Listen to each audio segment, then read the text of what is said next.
la justicia divina. ¿Por qué? Porque Él viene a pagar el precio que ustedes y yo debemos pagar. La paga del pecado es la muerte. Y alguien tiene que morir por esto. Jesús viene a cumplir toda justicia. Y Él morirá en mi lugar y morirá en el suyo. Él sabe que va a Jerusalén para cumplir este mandato de pagar por la culpabilidad de nuestro pecado.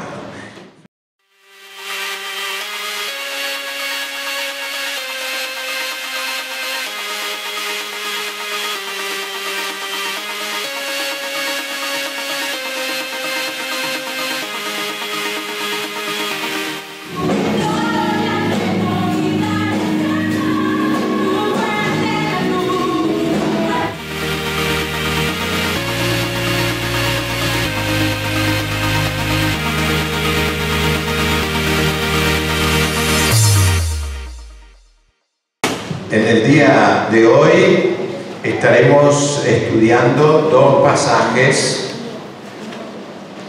tremendos del Evangelio. Les invito por favor a abrir la Biblia en el Evangelio de Mateo. Si desean acompañarme, por favor, el Evangelio según Mateo.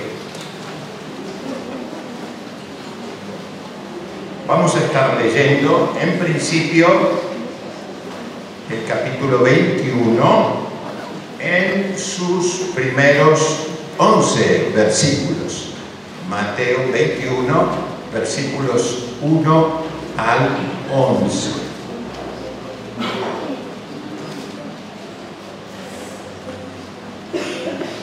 Dice así la palabra del Señor. Cuando se acercaron a Jerusalén y vinieron a Betfagé, al monte de los Olivos, Jesús envió 2 discípulos, diciéndoles: id a la aldea que está enfrente de vosotros, y luego hallaréis una asna atada y un pollino con ella, desatadla y traédmelos. Y si alguien os dijere algo, decid: el Señor los necesita, y luego los enviará.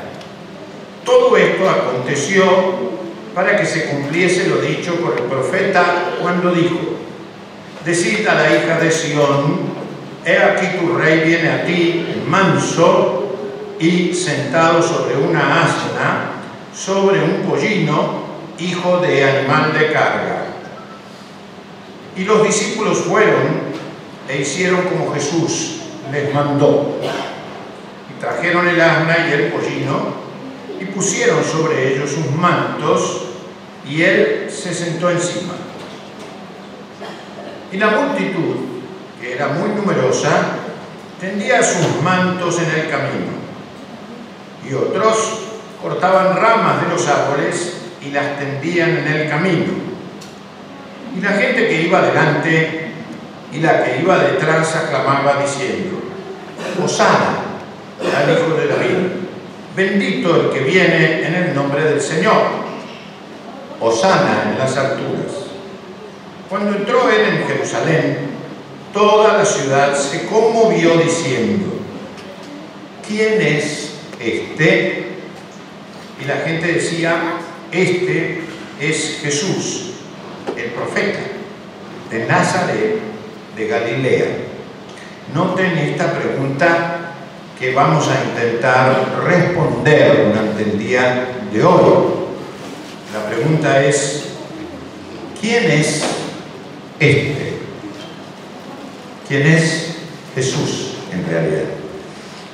¿Desean acompañarme también en el pasaje del capítulo 16, por favor, de Mateo, el mismo Evangelio, unos capítulos antes? En el capítulo 16, protagoniza con el Señor Jesús un diálogo notable. Tienen abierto el capítulo 16 de Mateo, versículo 15. Dice, Él les dijo, ¿y vosotros? La misma pregunta. Miren, qué interesante. ¿Quién decís que soy yo? ¿Quién es este? ¿Quién soy yo? Dice Jesús. Respondiendo, Simón Pedro dijo, tú eres el Cristo, nada menos. Tú eres el Hijo del Dios viviente. El Señor responde de una manera maravillosa para este discípulo. Le dice, bienaventurado eres, Simón, hijo de Jonás, porque no te lo reveló carne ni sangre, sino mi Padre que está en los cielos. Y yo también te digo que tú eres Pedro, y sobre esta roca edificaré mi iglesia, y las puertas del Hades no prevalecerán contra ella. Y a ti te daré las llaves del reino de los cielos. Y todo lo que atares en la tierra será atado en los cielos, y todo lo que desatares en la tierra será desatado en los cielos. Entonces, mandó a sus discípulos que a nadie dijesen que Él era Jesús el Cristo. Pero miren lo que ocurre ahora. Desde entonces, comenzó Jesús a declarar a sus discípulos que le era necesario ir a Jerusalén. Recuerden, el pasaje del 21 muestra a Jesús concretando esta necesidad. Jesús dice, es necesario que yo vaya a Jerusalén, y da un orden que va a seguir. Ahora lo va a indicar. Dice, miren qué interesante, era necesario ir a Jerusalén y padecer mucho. Miren por dónde comienza. No de cualquier persona. Padecer mucho de los ancianos, de los principales sacerdotes y de los escribas. Y sigue el relato. Ser muerto y resucitar al tercer día.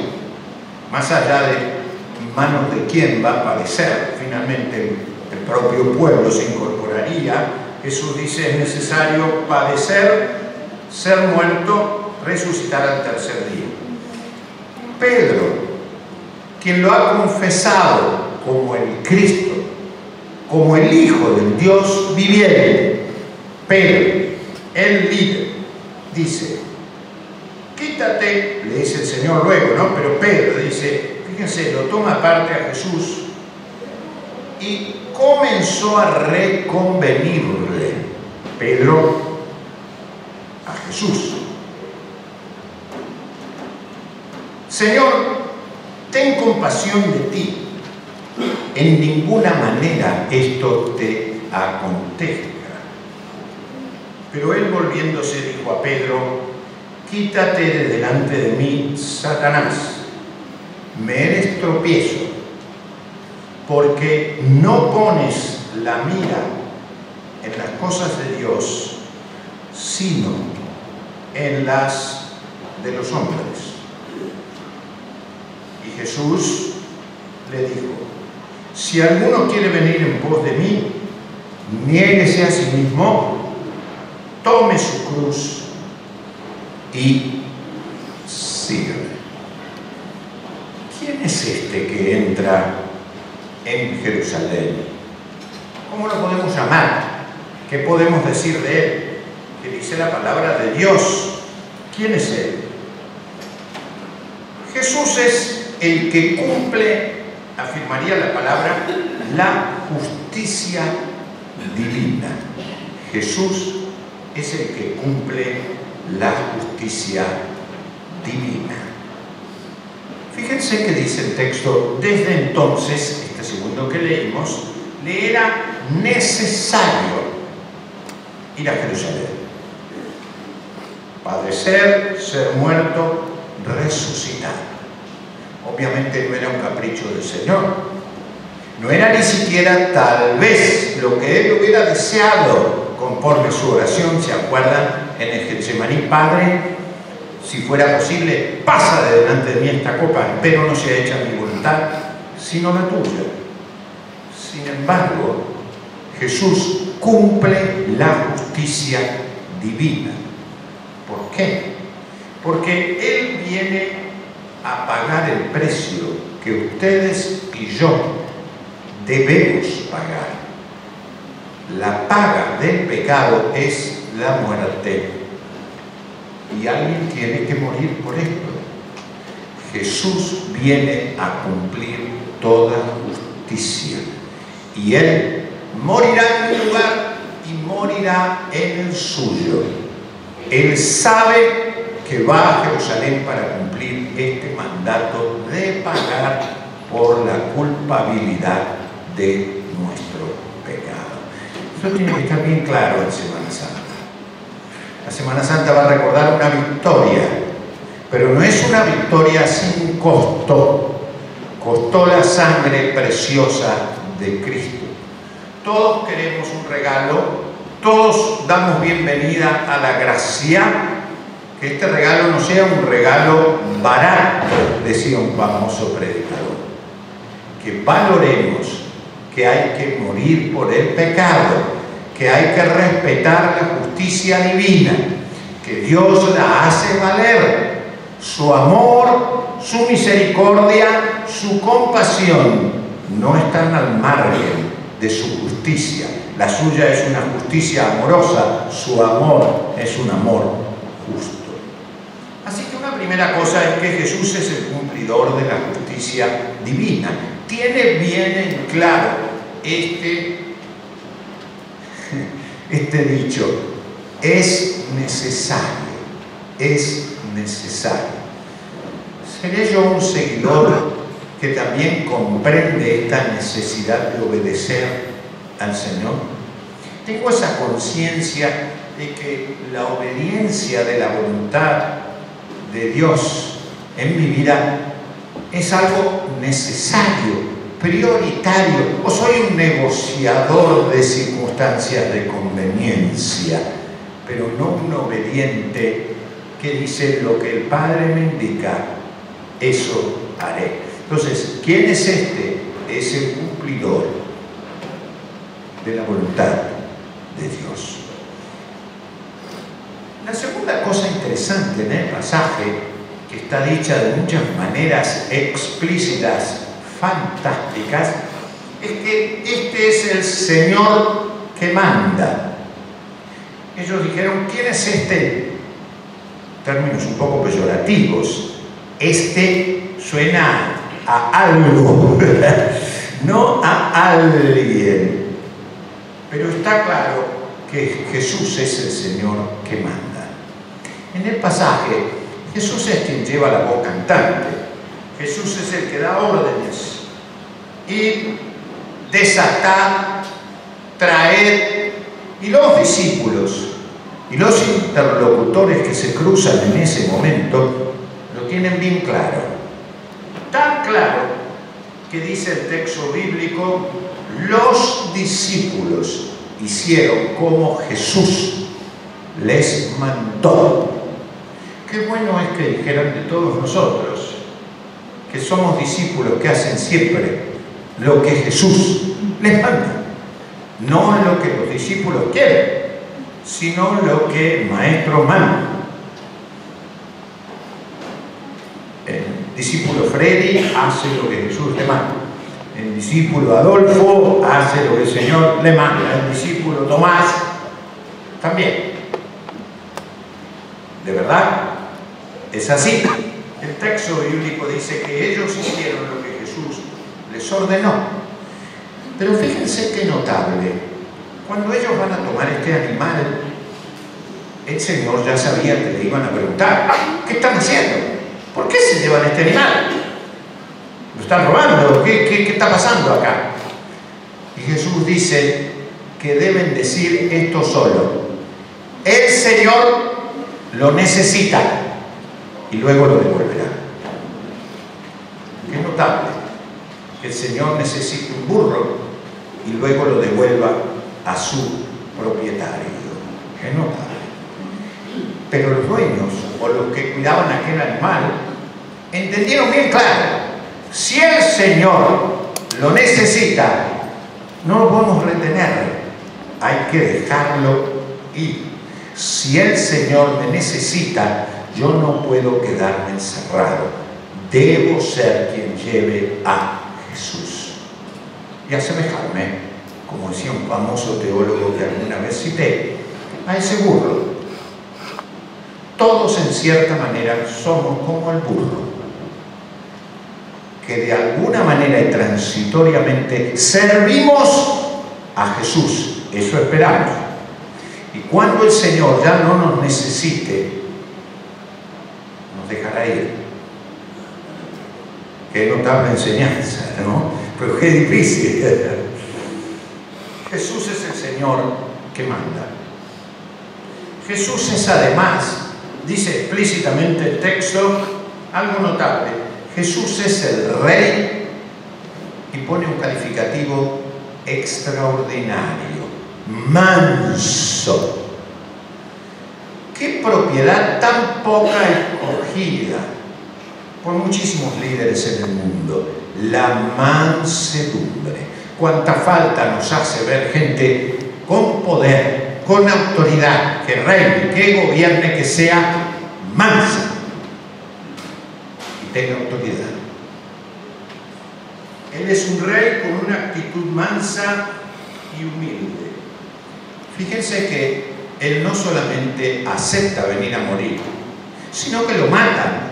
O sea, él genera con su mansedumbre en las autoridades de turno, todas ellas, no está ninguna excluida aquí, los cargos dirigenciales, una actitud violenta. Y él responde con mansedumbre. Y la última cosa que señalo es que Jesús es el que enseña un seguimiento costoso. Fíjense lo que le ocurre a Pedro. Pedro era un grande, sin lugar a dudas, nos podemos sentir identificados con él. El Señor le dice a Pedro y a los discípulos: es necesario que yo vaya a Jerusalén y padezca, que sea muerto, que resucite por todos los pecadores. Ninguno de nosotros está al margen. Él muere por mí. Y Pedro, pensando que tenía que imitar sin duda a su maestro en el seguimiento costoso, le dice: no, Señor, de ninguna manera. Sin embargo, el Señor no lo excluye, sino que lo incluye y toma a este Pedro como a sus discípulos y les permite crecer para que no sea solo su confesión de fe correcta, acertada, revelada por Dios: tú eres el Cristo, el Hijo del Dios viviente, sino su verdadera entrega discipular, la que también va a contar. No solamente debemos decir lo correcto, sino vivir con integridad cada día, identificándonos con el Señor al tomar su cruz y seguirle. El Señor les anima y les dice: hay resurrección. Y cuando la resurrección ocurra, ahí van a entender, hasta ahí crecerán. ¿Qué aplicación podemos sacar nosotros de este pasaje? ¿Quién es este? Intentamos alguna explicación. Hicimos 3 o 4 definiciones. Él es el que cumple la justicia divina, es el Señor que manda, es el Rey manso, es el que enseña un seguimiento costoso. En mi oración, yo le dije al Señor lo siguiente: Señor, fortalece mi fe para que tenga disposición a un compromiso que se vaya aprendiendo. Yo he declarado que tú eres el Cristo, el Hijo del Dios viviente, pero algunas veces te digo: ¿por qué ir a la cruz? quiero reconvenirte que no lo hagas como Pedro, el que declaró esto al mismo tiempo quiere simplificar la demanda. No, Señor. Y el Señor dice, doloroso para Pedro, me eres estorbo, eres como el diablo mismo en ese momento. Es duro para Pedro, es duro. Así que le pedí al Señor, hazme crecer, Señor, como aquellos hombres, aquellas mujeres, quizás con lentitud, pero animado por la esperanza. Ellos iban a la esperanza de la resurrección. Nosotros ya no tenemos excusa, ya sabemos que resucitó. Así que predicamos a un Cristo que ha resucitado. Pero además le pedí al Señor, Señor, dame más esa mansedumbre de mi Rey, de mi Señor. Él es un Rey y es un Rey siervo.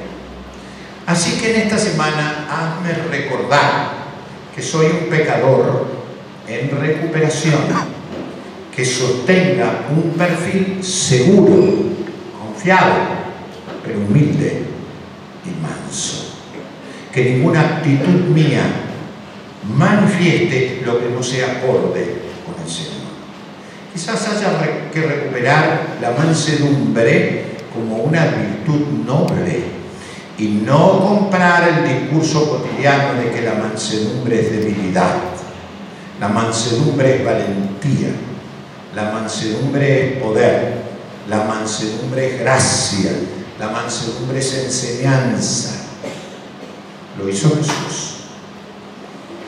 Y por último, quizás debo pedirle al Señor, Señor, hazme vivir pudiendo decir que lo hice como Jesús lo mandó. Eso es lo que los discípulos, por lo menos en ese momento, dijeron. Ustedes saben que en unos momentos después van a decir, no lo conozco. O lo van a vender, o van a desaparecer. Pero en este momento al menos, ellos dijeron que hicieron como Jesús les mandó. Y yo quisiera celebrar Semana Santa reforzando mi entrega a Él, aprendiendo de Jesús. Cierro leyendo mi propia oración. Siempre les desafío a escribir sus oraciones. ¿Cómo andan con eso? Recuerden, toda teología, toda exégesis, todo análisis debe conducir a la doxología, a la alabanza, a la adoración, a la entrega del Señor. No hacemos reflexión teológica o exegética, sino para entregarnos mejor al Señor, para poder adorarle a Él mejor.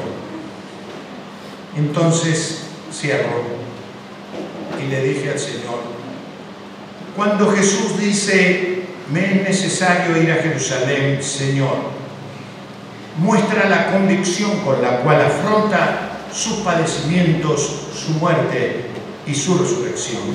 Está claro, Señor, que Él desea cumplir tus propósitos. Nosotros, Señor, somos beneficiados con su voluntaria y amorosa disposición a morir en nuestro lugar. Él paga nuestro precio. Lo hace como Rey manso, humilde, cumpliendo las profecías. Lo hace por pura gracia. Sin embargo, como lo pone de manifiesto en aquella llegada a Jerusalén para ofrendar su vida, Señor, recordamos que Él es el que manda, Él es el que va adelante, Él es el que dispone lo que se necesita, de tal forma que nos comprometemos, como los discípulos, a hacer lo que Él ordene. El desafío que nos postula, Señor, a ir en pos de Él, negándose cada uno a sí mismo y tomando su cruz y siguiéndole, Padre, es grande, es difícil, por lo que nos sentimos tentados, o debo decir yo, Señor, me siento tentado junto a Pedro, a decirle a Jesús, de ninguna manera esto te acontezca. Claro que como a ellos, Deseamos que Jesús siga enseñándonos, porque nos anima la realidad de la resurrección a la que ellos debían ver. En cambio nosotros ya la hemos visto. Por eso, Señor, nuestra fe en Jesús buscará crecer para ser humilde como el Maestro y para vivir y anunciar a Cristo crucificado, como dice Pablo, poder tuyo y sabiduría tuya.